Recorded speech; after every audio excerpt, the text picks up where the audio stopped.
Welcome back, focused learners. I am so excited to jump into a brand new explainer with you today. We're going to be exploring this absolutely beautiful and, honestly, deeply profound fable from the Story Forest. It's all about a weary fortress keeper, a hidden lantern, and finding the real source of our inner light. We're going to unpack exactly what happens when the things that bring us pure joy just collide with the indifference of the outside world.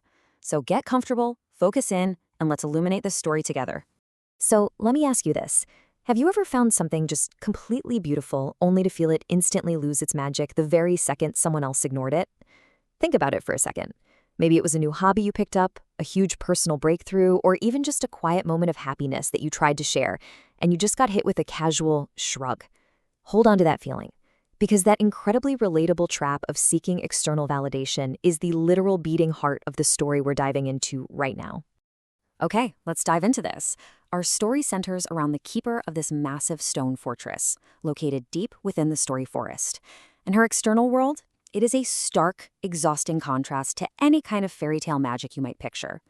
Her days are completely defined by surviving harsh winters, keeping out wandering shadows, and just endlessly repairing the cracks left by old battles. The text actually notes she often felt incredibly tired, constantly wondering if the forest had any good surprises left at all. It's a heavy, weary way to live. But, as we'll see, that freezing external storm is about to collide with a completely unexpected burst of internal warmth.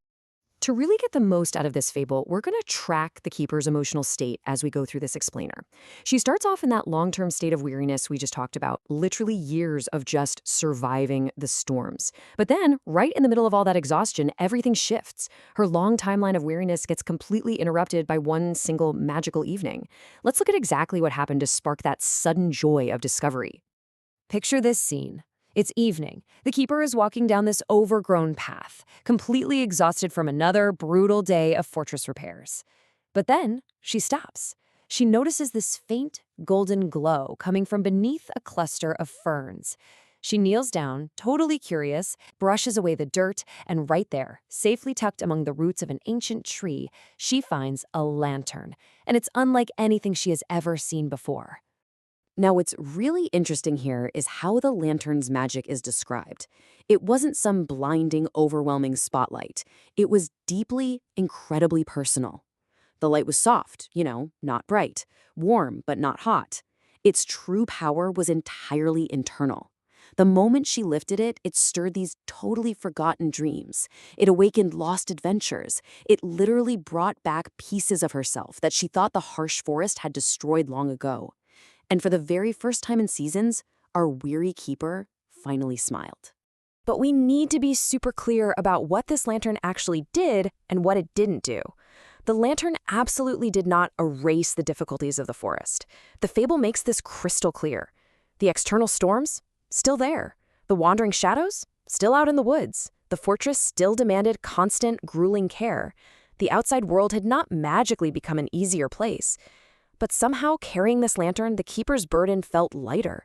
Her internal reality had completely transformed. So naturally, she is just absolutely thrilled, filled with this amazing, buoyant feeling. She practically sprints home to the fortress.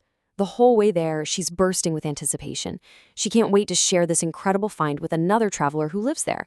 In her mind, it's a done deal. Surely he's going to marvel at this gentle glow, just like she did, right? Surely he's going to instantly understand why she feels so alive again.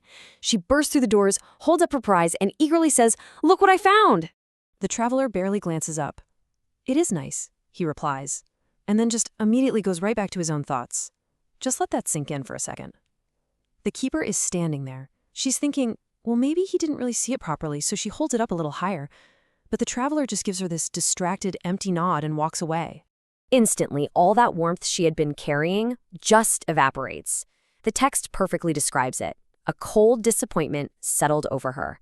Think about that huge drop in metaphorical temperature.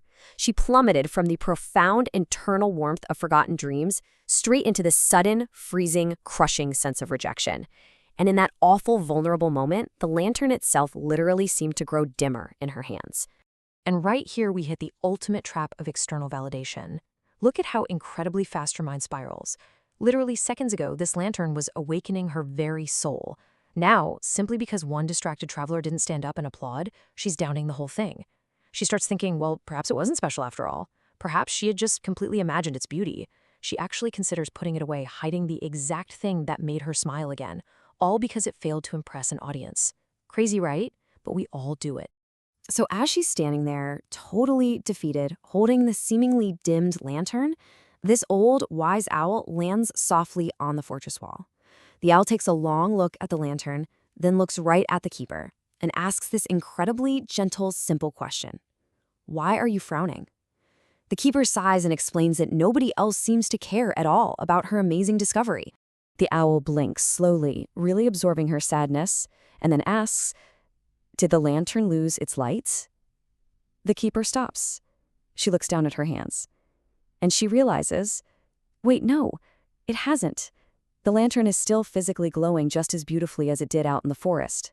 And this brilliantly illustrates the owl's next point. He leans in and asks, did it stop warming your heart? Once again, the keeper has to look inward, and the honest answer is no. Beneath that nasty layer of cold disappointment, that familiar stir of forgotten dreams and lost adventures, that deep internal warmth is totally intact. The owl just nods and tells her, then the lantern has lost nothing. But the keeper is still kind of stuck on this. She asks, but shouldn't others appreciate it too? And the owl drops this amazing piece of gentle logic about the reality of other travelers. He explains that, look, sometimes they will and sometimes they won't. But someone else's reaction has absolutely nothing to do with your lantern's worth.